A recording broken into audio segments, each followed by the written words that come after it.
He silenced all his notifications when he was with me until I synced his messages to our smart TV. The moment I saw her name flash across our 65-inch television screen, everything I thought I knew about my life shattered into a million pieces. There I was, sitting on our expensive leather couch, the one Marcus insisted we needed for our forever home, holding a bowl of popcorn that suddenly felt like a brick in my hands. The message was simple, just 7 words that destroyed 5 years of what I believed was a perfect relationship. I miss you. When can I see you again? And then another one popped up. And another. A cascade of heart emojis, intimate photographs, and promises that made my stomach turn inside out. My husband was in the shower. I could hear him humming, actually humming, some song I didn't recognize. Happy, carefree, completely unaware that his carefully constructed world of lies was currently being broadcasted on the same screen where we watched romantic comedies together every Sunday night. How did I get here? How did the woman who thought she had it all figured out end up discovering her husband's affair through a technology glitch?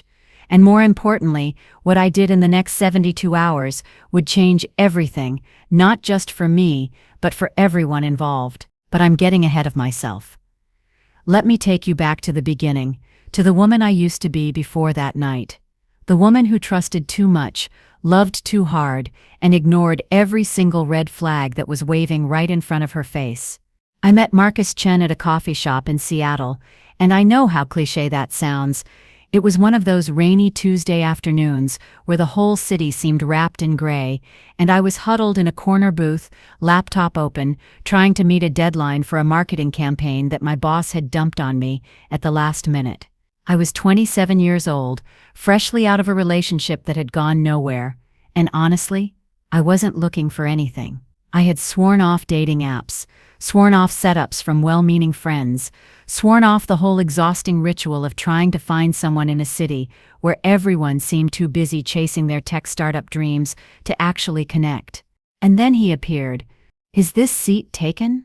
I looked up, ready to give my standard polite but dismissive smile, and there he was, 6 feet tall, dark hair that fell perfectly across his forehead, and the kind of warm brown eyes that made you feel like you were the only person in the room.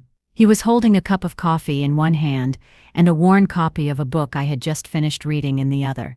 That's my favorite book, I said, pointing at it before I could stop myself. He smiled, and I swear, something shifted in my chest. Really? Most people think it's too dark. I like dark, I said. Real life is dark. Why pretend otherwise?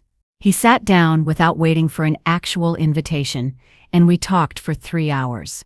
3 hours that flew by like minutes. He was a software engineer at a company I'd actually heard of, but he didn't lead with that. He led with his passion for hiking, his complicated relationship with his traditional Korean mother, his dream of one day writing a novel. You're different, he said, as we finally gathered our things to leave. Most women I meet here are so calculated, like they're running a cost-benefit analysis on every conversation. Maybe I'm just better at hiding it, I joked. He laughed, really laughed, and asked for my number. Looking back now, I should have noticed how smoothly that all went, how perfectly he seemed to know exactly what to say. But when you're lonely, and someone finally sees you, really sees you, you don't question the miracle, you just accept it. Our first year together was everything I had ever wanted. Marcus was attentive, romantic, the kind of boyfriend who remembered small details and turned them into thoughtful gestures. When I mentioned missing my grandmother's apple pie, he spent an entire weekend learning how to bake it from YouTube videos. When I got passed over for a promotion I deserved, he planned a weekend getaway to the coast, just the two of us, where he held me while I cried and told me I was worth more than any job. You're my person, he would whisper against my hair. I've never felt this way about anyone. And I believed him. Why wouldn't I? He showed up, consistently, day after day. He introduced me to his friends, brought me to his family dinners, talked about our future like it was already written in stone. We moved in together after 18 months. A beautiful apartment in Capitol Hill with exposed brick walls and a view of the city that made my heart sing every morning. I remember standing in our empty living room, surrounded by boxes, feeling like my life had finally begun. "This is it," Marcus said, wrapping his arms around me from behind. "This is where we start our forever." Forever. Such a dangerous word. The first red flag appeared about 6 months after we moved in together, but I didn't recognize it for what it was. I was too busy being in love, too busy building our life, too busy ignoring the tiny voice in the back of my head that whispered something wasn't quite right. It started with his phone. Marcus had always been attached to it. Everyone is these days. But I started noticing that he would flip it face down whenever I walked into the room. At first, I thought I was imagining it.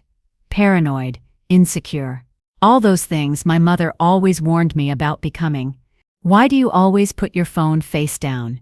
I asked one night, trying to keep my voice casual. He didn't even look up from his laptop. "Do I?" I didn't notice, just habit, I guess. Habit. Such a convenient word for behavior you don't want to explain. Then came the silenced notifications. I noticed it gradually, the way you notice the seasons changing. One day, his phone would buzz and light up constantly. The next it was always on silent. Always. "Don't you want to check that?"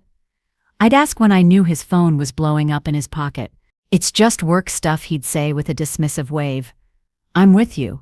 Work can wait." I actually thought it was sweet at first. Can you imagine? I thought my boyfriend silencing his phone meant he was prioritizing me. I told my friends about it, bragged about how present he was, how he never let technology interrupt our time together. "You're so lucky," my best friend Sarah said. "Most guys are glued to their screens."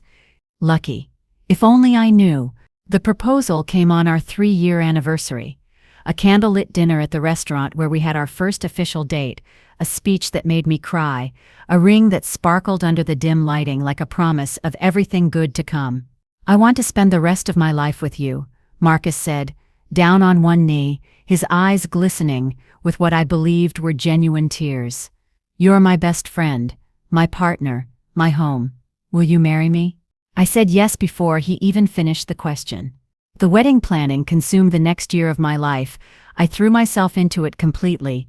The venue, the flowers, the dress, the guest list, the seating charts, all of it. Marcus was supportive in that way. Men often are during wedding planning, nodding at the right moments, writing checks without complaint, showing up when required. "Whatever makes you happy," he'd say whenever I asked for his opinion. "This is your day." I thought he was being generous. Now I understand he was being absent. There's a difference. We got married on a perfect September afternoon at a vineyard in Woodinville. 200 guests, a 12-piece band, a custom wedding cake that cost more than my first car. My mother cried. His mother smiled her tight-lipped smile that never quite reached her eyes. Our friends danced until midnight. It was the happiest day of my life. And it was built on lies I couldn't even begin to imagine. The first year of marriage was good, not perfect. No marriage is, but good. We settled into a routine that felt comfortable, predictable in the best way. Saturday morning farmers markets, Sunday dinners with friends, Wednesday date nights that we protected fiercely from work obligations. We bought a house in our second year of marriage, a Craftsman in Ballard, with a big backyard and a renovated kitchen where I imagined teaching our future children to cook. Marcus handled most of the technology setup. He was the engineer, after all, including installing a fancy smart home system that connected everything. "Welcome to the future," he said proudly, showing me how the lights, thermostat, and television could all be controlled from our phones. I even set up screen mirroring so we can share photos and videos on the TV directly. "That's amazing," I said, not really understanding any of it. "You're so good at this stuff." He kissed my forehead. "I just want to make our home perfect." Perfect. Another dangerous word. It was around our 3rd anniversary that I started noticing more changes. Subtle things that individually meant nothing, but together formed a pattern I was too afraid to examine closely. Marcus started working late more often. "Big project," he'd explain. "The team is under pressure." He joined a gym, something he'd never shown interest in before. "Just trying to stay healthy," he said when I raised an eyebrow. He became obsessive about his appearance. New clothes, a different cologne, more attention paid to his hair in the morning mirror. "You seem different lately," I said one night over dinner. "Different how?" "I don't know. More distracted.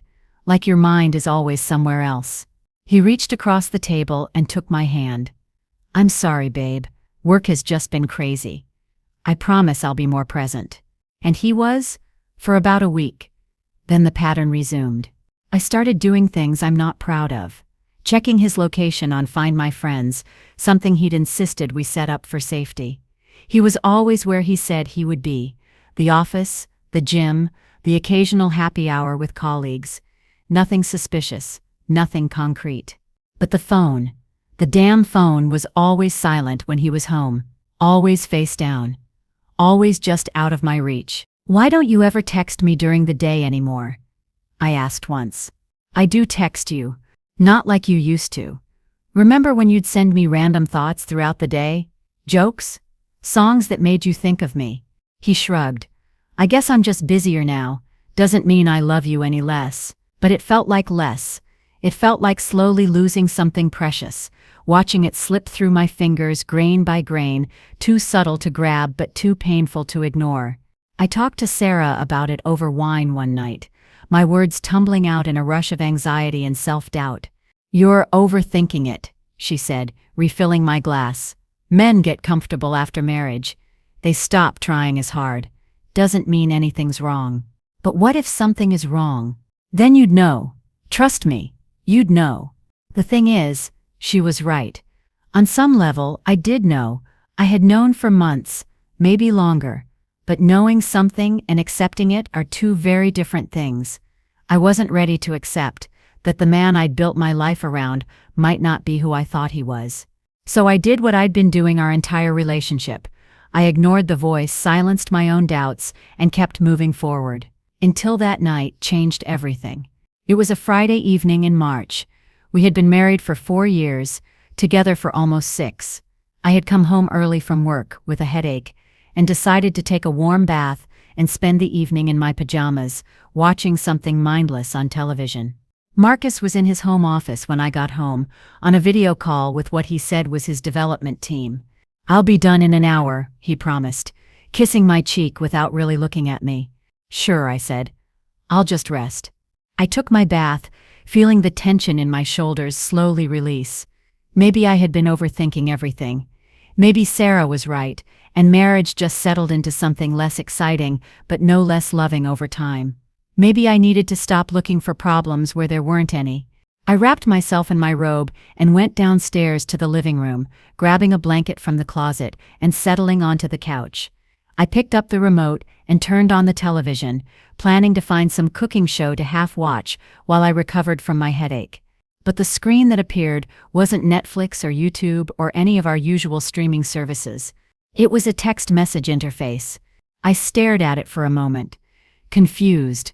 The screen was showing what looked like someone's phone messages, but bigger, spread across our entire 65-inch television. I could see the conversation as clearly as if I were holding the phone myself. And then I saw the name at the top, Sophia, and then I read the messages. "Last night was incredible. I can't stop thinking about you. When can I see you again? I miss your hands on me." My heart stopped. I'm not being dramatic. I genuinely felt it.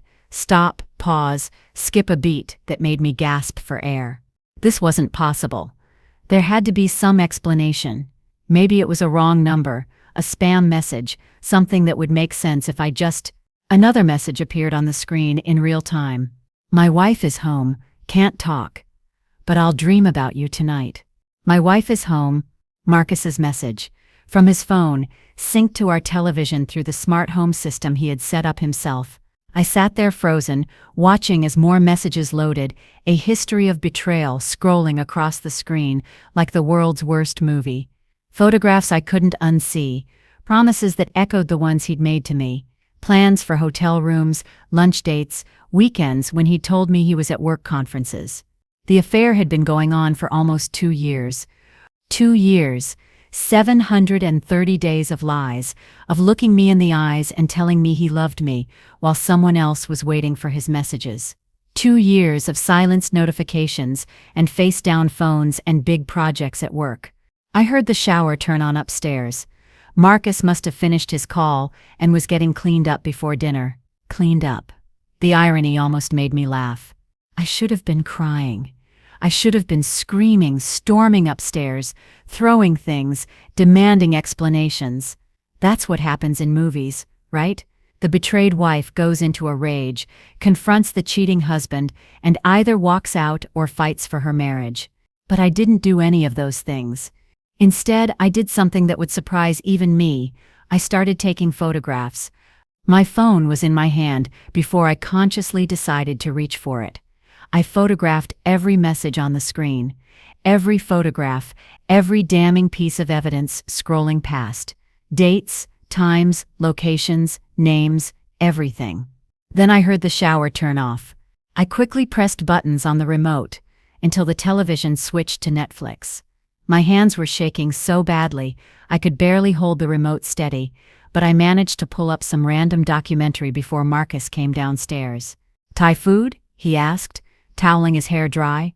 "I'm thinking yellow curry tonight." I looked at him, really looked at him, and saw a stranger. The man I had loved for 6 years, the man I had married and built a home with, was someone I didn't know at all. "Sure," I heard myself say. "Yellow curry sounds good."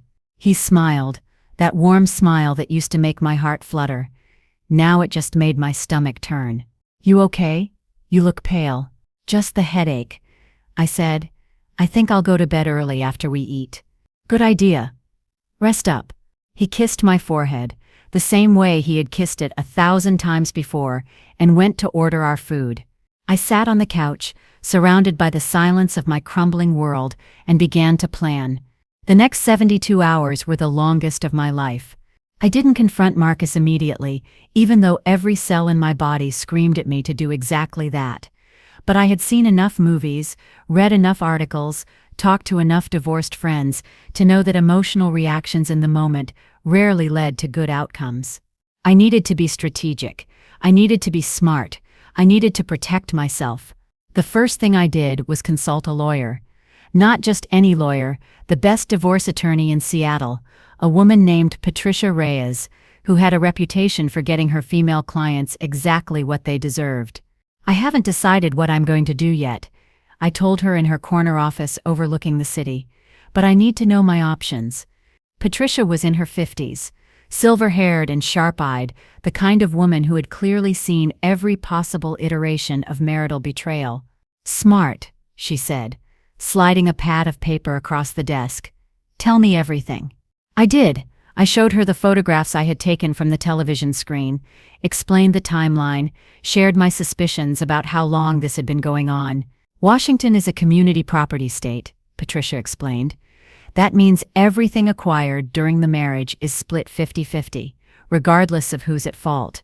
However, having documented evidence of infidelity can influence how other matters are handled, spousal support, for instance. And if there's any financial impropriety, affairs cost money. Hotels, gifts, trips.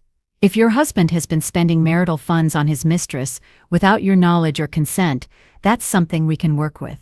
I hadn't even thought about the money.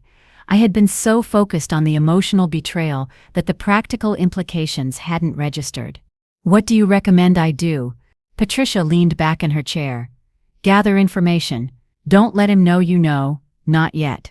Check bank statements, credit card bills, anything that shows where money has been going. Document everything, and most importantly, start separating your finances quietly. Open accounts in your name only. Redirect your paychecks. Protect yourself." "How long should I wait before confronting him?"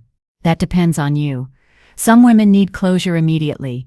Others prefer to wait until they have all the pieces in place. There's no wrong answer, only the answer that's right for you."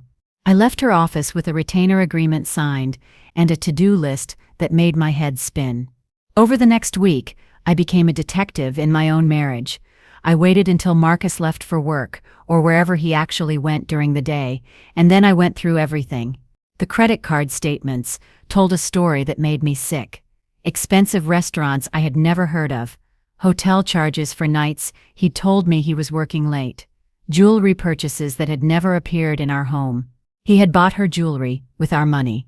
I found receipts for weekend trips to Portland, Vancouver, even a 5-night stay in San Francisco during what he'd told me was a work conference. The conference was only 3 days, I whispered to myself, staring at the hotel bill. You were there for 5. 2 extra days with her, while I sat at home wondering why he never called as much as he used to when he traveled. The deeper I dug, the worse it got. He had a second credit card I didn't know about, one that had been open for almost 18 months. The charges painted a picture of an entire parallel life: lunches, dinners, concerts, gifts, hotel rooms, all for a woman named Sophia Chen. Chen. The same last name as Marcus. My blood ran cold.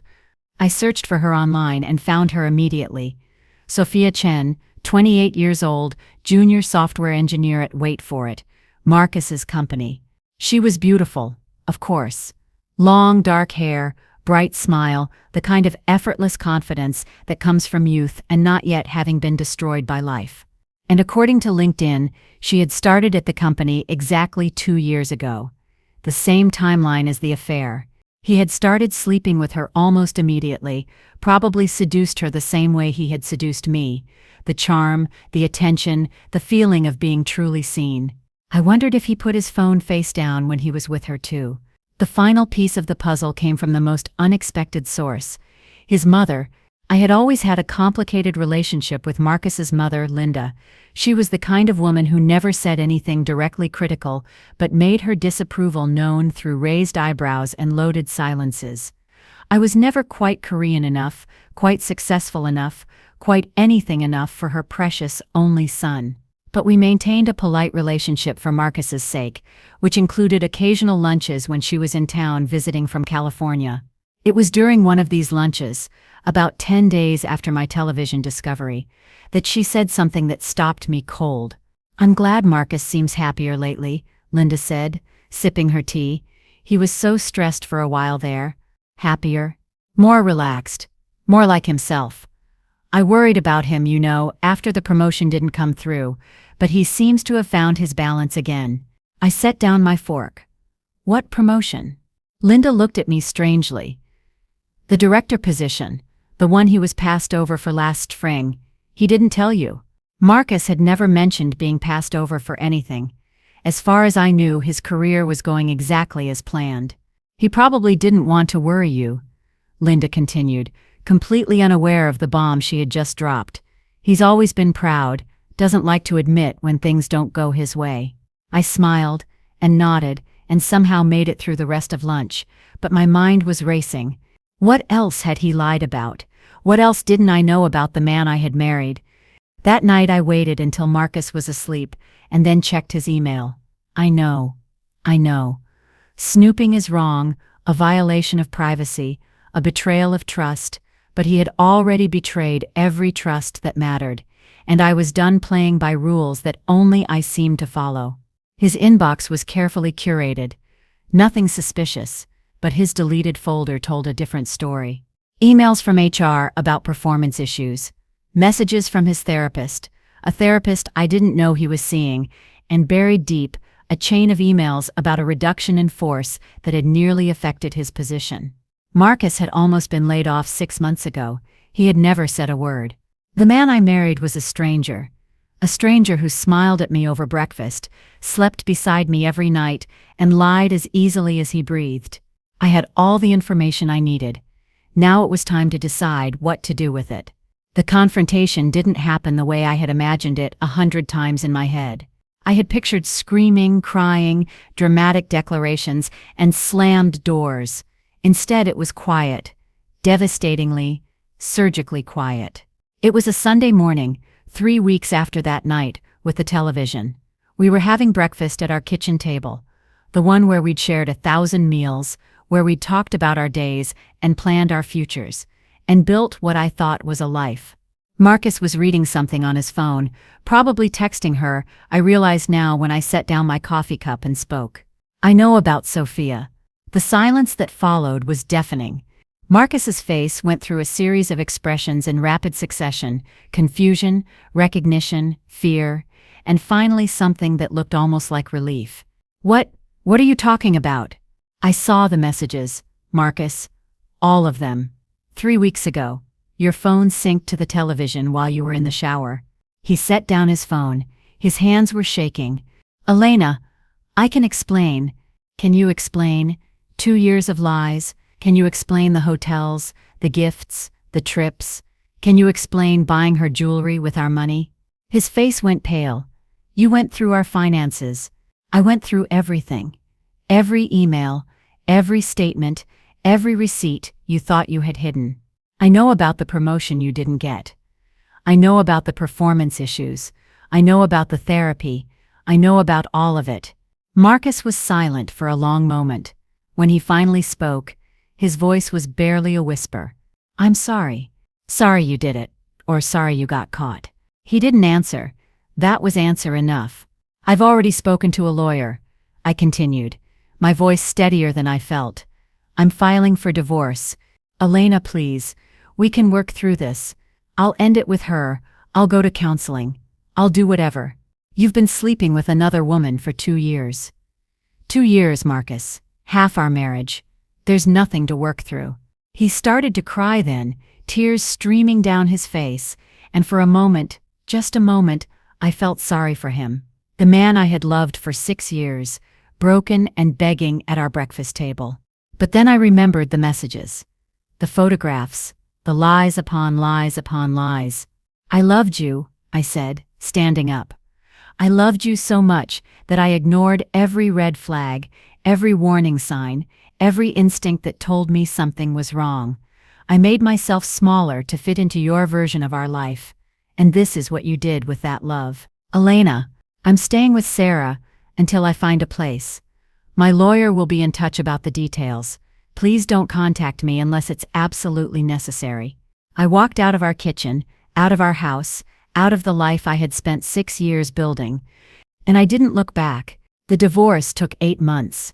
8 months of legal negotiations, financial untangling, and emotional devastation. Patricia was worth every penny of her substantial fees. She discovered that Marcus had been hiding even more than I had found, offshore accounts where he'd been stashing bonuses, stocks that weren't disclosed in our original financial agreements, even a small inheritance from his grandmother that he'd never mentioned. He's been preparing for a potential divorce for at least a year, Patricia told me during one of our meetings. These kinds of financial arrangements don't happen overnight. He knew this might end and wanted to protect himself. The irony was almost laughable. While I was lying in bed wondering why my husband seemed distant, he was meeting with financial advisors to hide assets from me. In the end, I got the house. I got more than half of the visible assets, plus a substantial settlement when the hidden accounts were discovered. Marcus's attempt to protect himself ended up costing him far more than a straightforward divorce would have. And Sophia? She broke up with him 3 months into the divorce proceedings. I learned this from a mutual friend, someone who worked at the same company and had watched the whole scandal unfold. She didn't sign up for this, the friend told me. She thought he was going to leave you, and they'd live happily ever after.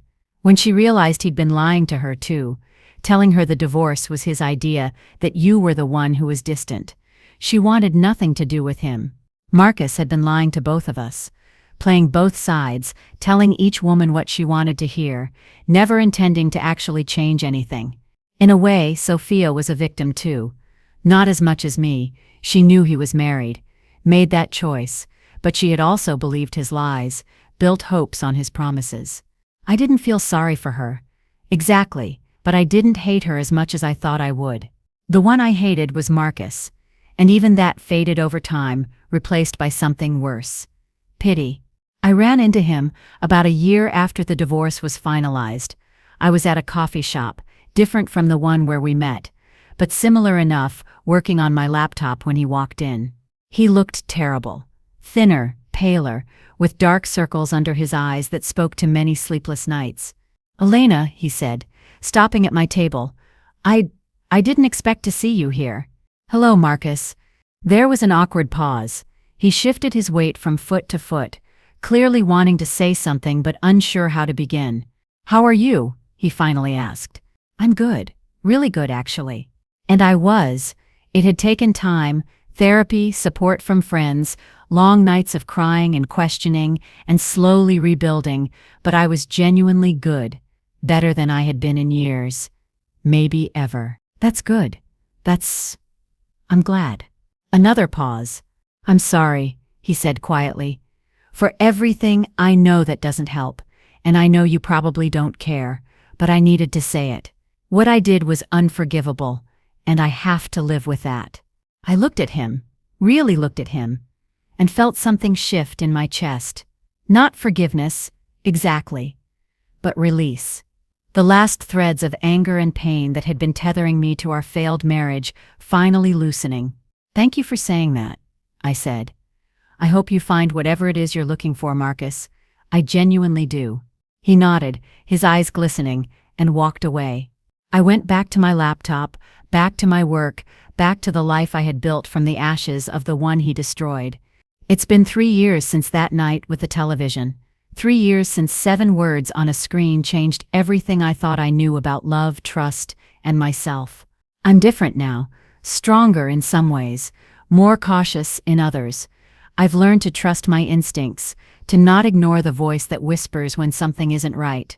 I've learned that love isn't enough if it's not accompanied by honesty, respect, and genuine partnership. I've also learned that I'm capable of more than I ever imagined. Building a new life from scratch at 33 isn't easy, but I did it. New apartment, new job, new friends, new possibilities. And yes, there's someone new. A man named David who I met through hiking. Ironic, given that hiking was one of the things that first attracted me to Marcus. But David is different.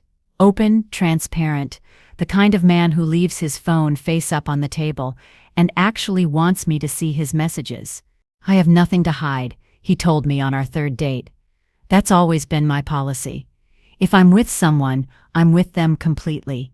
I didn't tell him then about Marcus, about the affair, about any of it.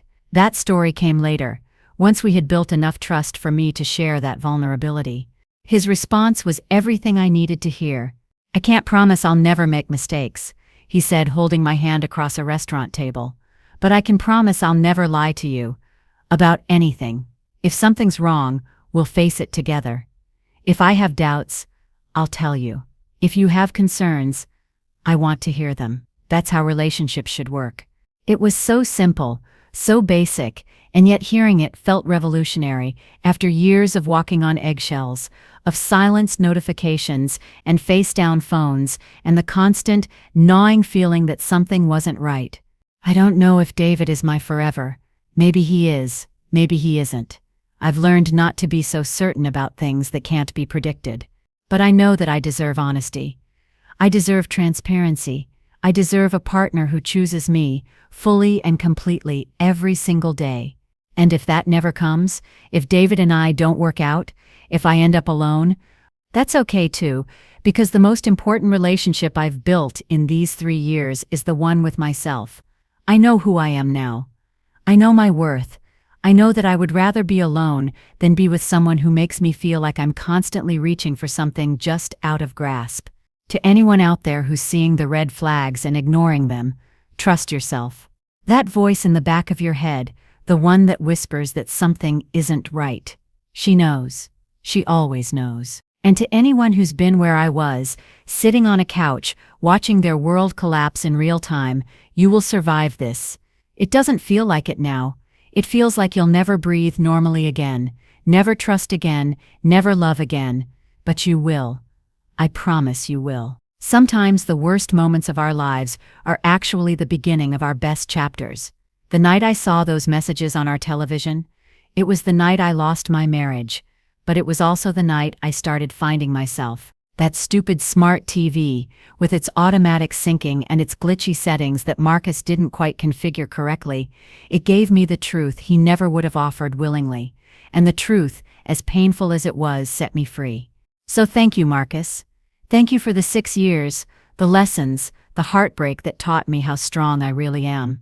Thank you for Sophia, who showed me what you were capable of, and for the hidden accounts that funded my fresh start. Thank you for all of it. Because without you breaking me, I never would have learned how to rebuild myself into something better. If I could go back and give advice to the woman I was before that night, there's so much I would want to say.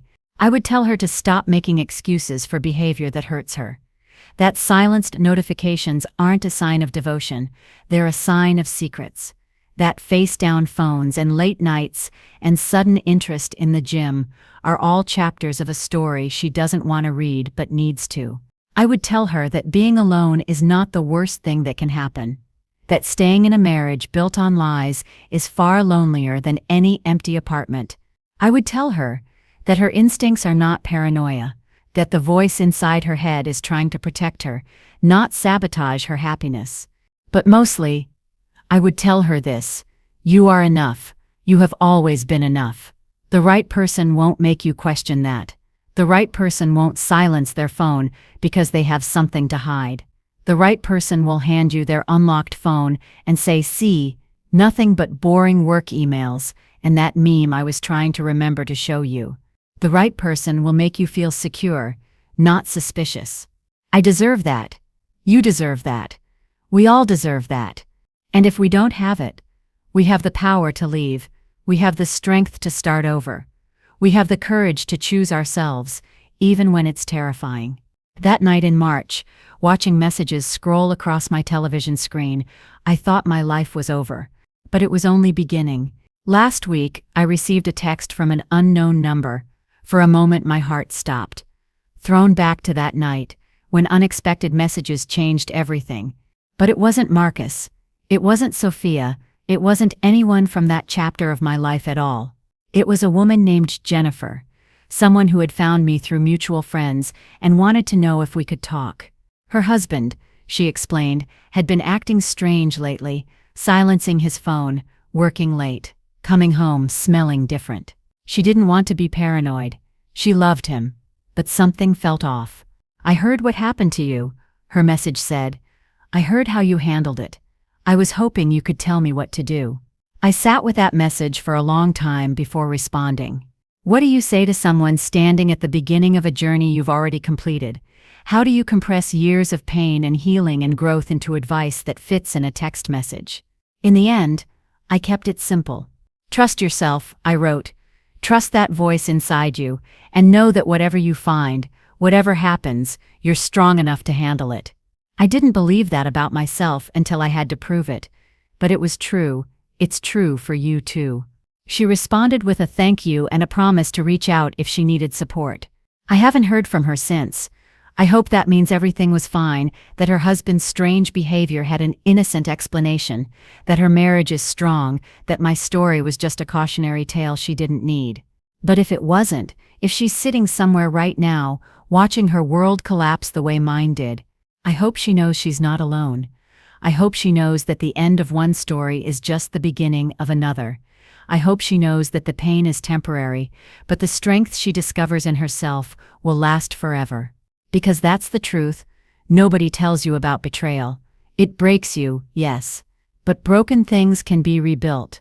And sometimes, what rises from the ashes is more beautiful than what stood before. I'm living proof of that. So here's to the late nights and early mornings. Here's to the tears that felt like they'd never stop, and the laughter that eventually returned. Here's to the friends who held us up, and the strangers who shared their stories. Here's to the lawyers who fought for us, and the therapists who guided us back to ourselves. Here's to every woman who has ever sat in the dark, clutching her phone, wondering if she's crazy, or if her instincts are trying to tell her something. You're not crazy. You're paying attention. Trust that. Trust yourself. And know that no matter what happens next, you're going to be okay. Better than okay. You're going to be magnificent. I still have that television, by the way. The 65-inch one that changed my life. David asked once why I didn't get rid of it, why I kept a reminder of the worst night of my life in my living room. I thought about it for a moment before answering. "Because it reminds me," I said. "Reminds you of what?" I looked at the screen, dark and quiet. No messages scrolling across its surface. That the truth always finds a way out, and that sometimes the things that hurt us the most are also the things that set us free. He didn't entirely understand, how could he, but he accepted it. That's one of the things I love about him. He doesn't need to understand everything. He just needs to accept me as I am, complicated history and all. So the television stays, a monument to my worst moment, a reminder of my greatest strength. And every time I turn it on, just for a second, I remember the woman I was before that night and the woman I became after. I like who I became. I like her a lot. Some stories don't have happy endings. Some marriages can't be saved. Some trust, once broken, can never be rebuilt. But this isn't a story about an ending. It's a story about a beginning. The beginning of understanding what I'm worth. The beginning of demanding what I deserve. The beginning of a life built on truth instead of comfortable lies. If you're in the middle of your own story right now, not sure how it's going to end, let me tell you something. You're stronger than you know. Whatever happens, you will survive it. And on the other side, there's a version of yourself waiting, wiser, braver, more authentically you than you've ever been. She's waiting. Go find her. I found mine on a random Friday night, watching her husband's affair scroll across a television screen, surrounded by the wreckage of everything she thought she knew. And she became me. This me, the me that's finally, completely, unapologetically free.